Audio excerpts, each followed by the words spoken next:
some bit of artwork for you today.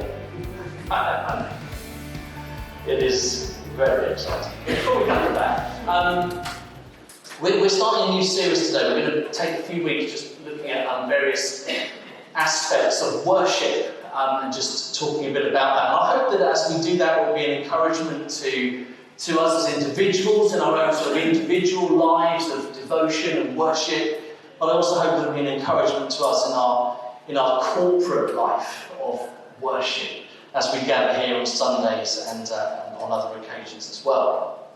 And what I really want to talk about today is the idea of worship being a journey into the presence of God. Worship is a journey into the presence of God. And before I say any more about that, I want to just say a couple of things, just to clarify a couple of things. The first thing is, of course, that we are always in the presence of God. There is no moment in our lives where we are not in the presence of God. Psalm 139, everybody's favourite psalm, says that the psalmist writes, where can I flee from your presence? Where can I go from your presence? If I make my bed in the depths, he says, even there you are with me. If I travel to the far side of the sea, even there you are with me. There is no place that we can go where we are not in the presence of God. And of course, on top of that, the amazing news is that not only are we in God's presence, but as we put our trust in Jesus, Jesus says that we're born of the Spirit. And actually, the amazing thing is that God comes to dwell within us. So not only are we in God's presence all of the time, but all of the time, in the most wonderful way, God is in our presence. God is within us as His children. And so we're always in the presence of God. But at the same time, you'll probably be aware in your own experience that there are moments when we become more aware of the presence of God. That as we're going about our daily lives, we know the truth that God is with us, but there's moments where we just become more conscious of His presence with us. And that moment could be sparked by all kinds of different things, but I think one of the moments in which we should become more aware of the presence of God is when we gather together with others to worship Him. Jesus said, when two or three gather together, I'm there in the midst of them. It isn't that Jesus is not with you when you're on your own, but there's a sense that as we come together, we become more aware of the presence of God. And I think it's worship that is one of those things that increases our awareness of the presence of God in our lives, in any moment. Not just when we're together in church, but as we're at work, or as we're at school, or as we're walking the dog, or as we're doing the washing up. Worship is one of those things that just enables us to be more aware of the presence of God. If you've taken a walk recently in a wood and just gone, Lord, thank you for the bluebells, then you'll know that actually just that simple prayer can transform your experience of your walk. Because as you give thanks, you suddenly grow your awareness of the presence of God with you.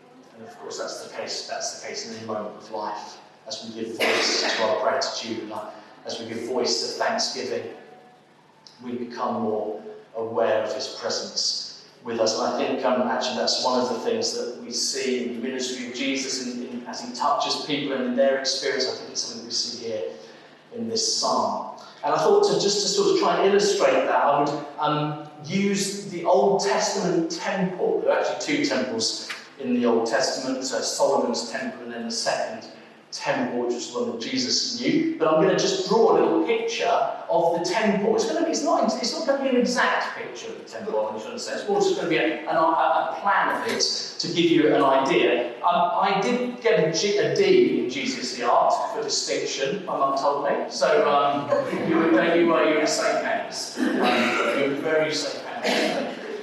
But there we go. We're going to talk a little bit about the temple.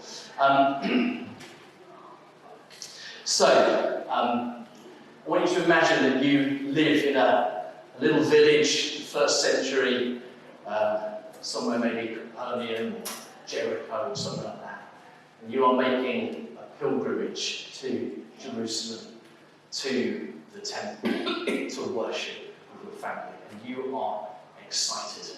I went to Rome in February, never been there before. I've flown in there, never been there properly, and saw the Colosseum and some of those incredible buildings of antiquity. And you can imagine, if you just live in a tiny little house, and everybody else you know just lives in a tiny little house, and then you come to that and you're like, whoa. And there must have been an incredible sense of awe as people came towards the temple in Jerusalem and saw it for the first time.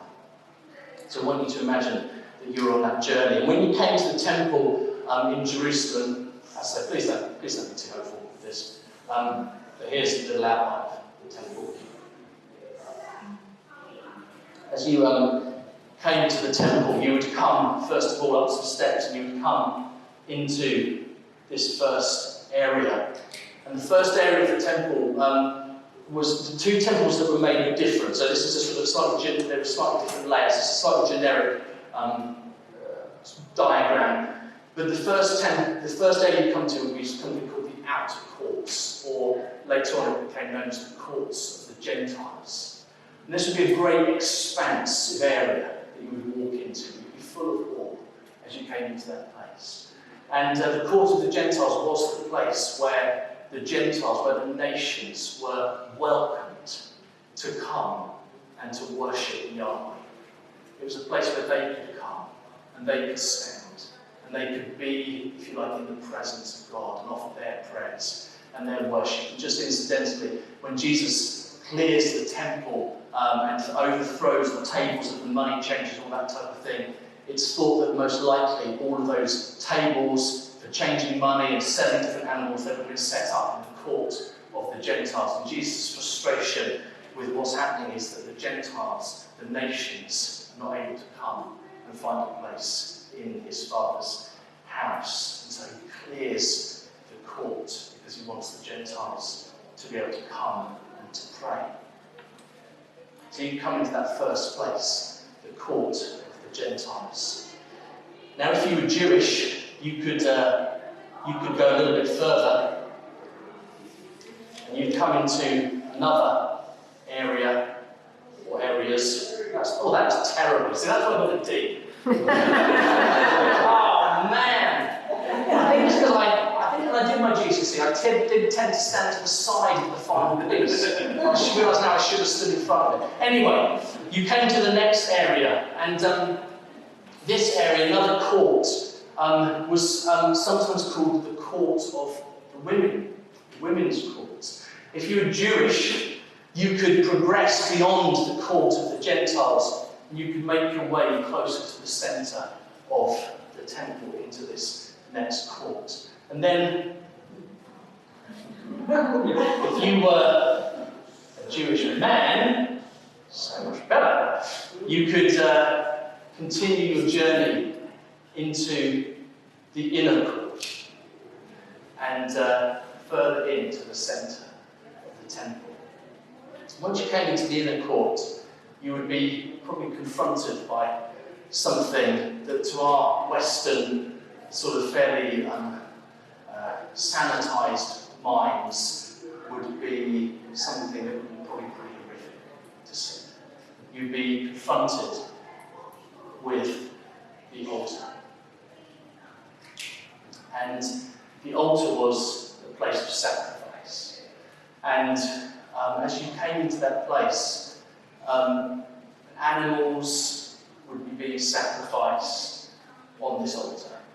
Be bloody and visceral, and probably, as I said to us, something that would be pretty horrific and pretty shocking to see. And of course, to the people in those days, there was this awareness that actually somehow God was looking upon the sacrifice, and the sacrifice was being made in our place. And there'd be something that would be profoundly humbling about seeing maybe you yourself were brought animal to be sacrificed on the altar. Something profoundly humbling as you come and see that sight in front of you. See the blood and the blood being shed and knowing that in some way God was looking at sacrifices rather than your sin somehow being dealt with there. So there was the altar. Behind the altar was a building.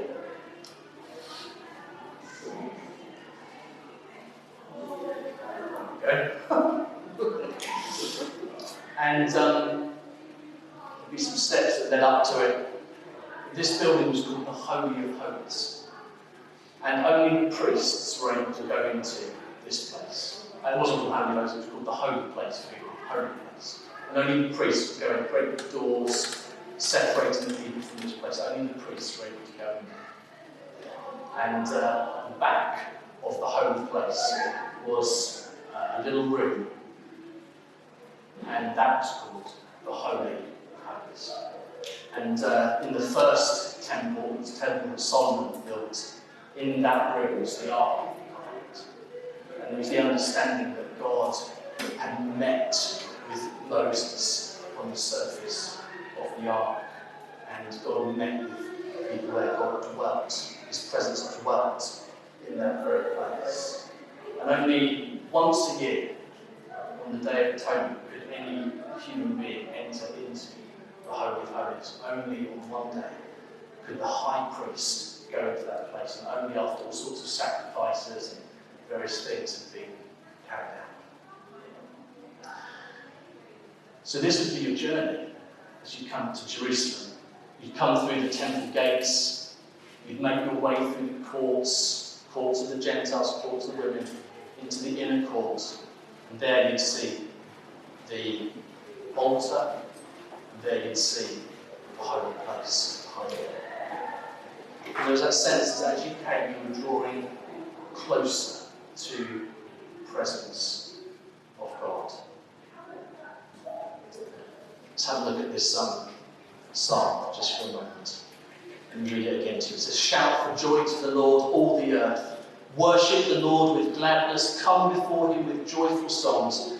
Know that the Lord is God. It is he who made us, and we are his. We are his people and the sheep of his pasture." There's psalms later on in the book of Psalms, Psalm 120 onwards, that are called the Psalms of Ascent. And as people came towards the temple, they were encouraged to sing these psalms. They were psalms that were used as you drew close to this place of worship. They were psalms of praise and thanksgiving, psalms that recalled your journey as a nation with God, and you saw yourself within that story. And people were encouraged to sing those psalms as they drew close, to prepare their hearts for this moment of worship and encounter with God. And then the psalm goes on to say this: "Enter his gates with thanksgiving and his courts with praise. Give thanks to him and praise his name." So as you come into these courts, the psalm says, as you enter there with thanksgiving. Enter with praise. What would we give praise for? Well, he goes on to say, verse 5, it says, "The Lord is good, his love endures forever, and his faithfulness continues through all generations." Give thanks to the Lord because he's good. Give thanks to the Lord because his love endures forever. Give thanks to the Lord because his faithfulness continues through all generations. They're kind of generic things, aren't they? God's goodness, his love, his faithfulness. But actually all of those things find expression in our everyday lives. All of those things find expression in our everyday lives. James says in his letter, he says, everything that's good finds its origin in God. This morning you have experienced good things. You may have experienced some tough things, but I'm pretty sure you have experienced some good things as well. You probably woke up in a dry house and a semi-comfortable bed. You may have woken up with people in your home that love you. There may have been people around you, whether in your community, that love you, care for you. Just a phone call away, maybe just a neighbour, friends. You probably woke up and found that in your cupboard was food, and with a little bit of work with a kettle, you could produce some coffee.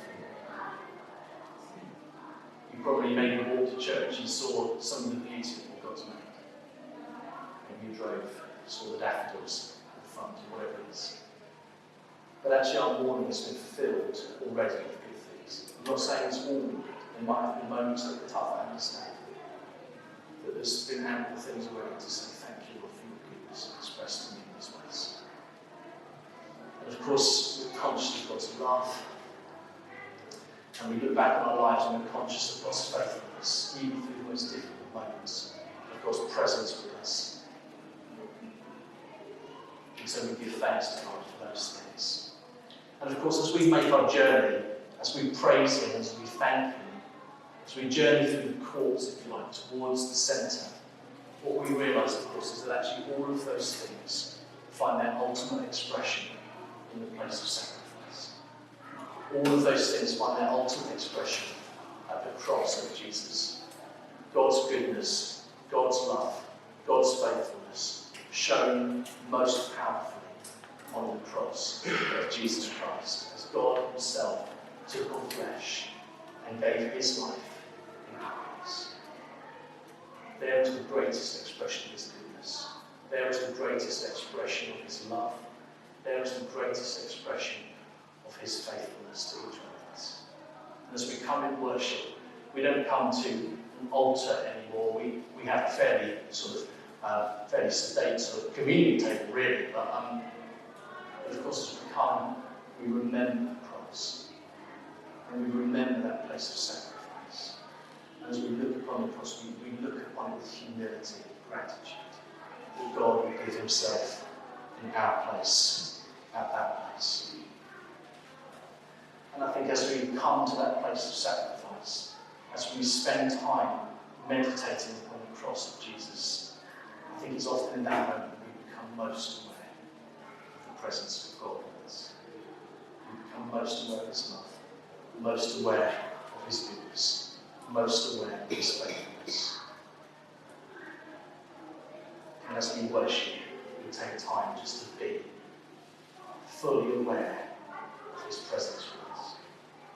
And we know, don't we, from the Gospels, that actually it's in that place, it's in the place of His presence that there's healing, that there's hope, that there's joy, that there's peace, that there's wisdom, that there's guidance, that there's power. It's in that place that God ministers to us. It's the incredible thing about worship is that as we come close to God, He in turn comes close to us. Final thing.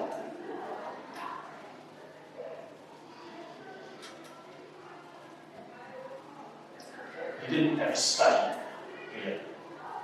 You could stay there for a little while. But you didn't stay there forever. I remember when we were in Rome again, went to the Vatican and saw the Sistine Chapel. You were given a time to be in there, and then you had to leave. It was an incredible place to be, but you had to leave. And as people came to this place, as they came to the altar, as they came to the holy place, the Holy of Holies, as they came to that place of just being aware of the presence of God and taking time to be in there, at some point they would have to make their way out of the temple and back into the hustle and bustle of Jerusalem. And actually that's the same for us, isn't it? That actually we draw aside to worship God, to meet with Him, to allow Him to minister to us as we minister to Him. But actually we don't stay in this place. Actually tomorrow, maybe later today, I don't know, but at some point we return. We return to our everyday life in the world. And that's actually a really important part of worship. Is that actually it's also something that's lived out in the world around us. I heard a great testimony from a friend of mine who's a vicar in Oxford. He shared this the other day, and he said when he first moved to Oxford, when he was looking for a barber's, and he found his barber shop, went in there, sat in the chair. The guy cut his hair. They talked about stuff that you do when you go and get your hair done. And towards the end of the conversation, towards the end of the haircut, the conversation turned, and my friend Steve said, the guy said, "What do you do?" And so I'm a vicar. And they had a little conversation about that, and then a little conversation about faith. And the barber said to him, he said, "It's so funny you should say that, because when I got up this morning, I could feel my anxiety rising. All day, I felt increasingly anxious throughout the whole day. My anxiety was rising up. And he said to Steve, he said, as soon as you sat in that chair, I felt at peace. And I didn't know why. As soon as you sat down, he said, I felt my anxiety subsiding and going down." And they had a conversation about faith. And the barber now is actually become good friends with my friend Stephen, and now comes to his church. But at the end of the testimony, Steve made this really simple statement, and he said, it just made me realise, never forget what you carry into the world. Never forget what you carry into the world. Steve said, when I sat in that chair, I didn't sit in that chair in any way different to how I normally sit in the barber's chair. I didn't pray, I wasn't sort of meditating, I wasn't conscious of anything. I just sat in the chair. But the barber said, his testimony, when you sat down, I felt at peace, and my anxiety began to subside. And I guess the whole thing, it's not the whole thing, but part of the thing with worship is that we have this incredible opportunity, not to come to a great big building and this, but just through worship to come and to draw close to God, as we become more aware of His presence. As we draw close to Him, He draws close to us, He ministers to us. And we then carry His presence out into the world around us as we go from here. And never forget what we carry. Tomorrow morning, don't forget what we carry. Carry the presence of God. And just as He's ministered to you, hopefully today, He sends you out into the world to minister to those that you come across, whether that's in the office, the street, the school, whatever. Enter His gates with thanksgiving and His courts with praise. As we do that, we come close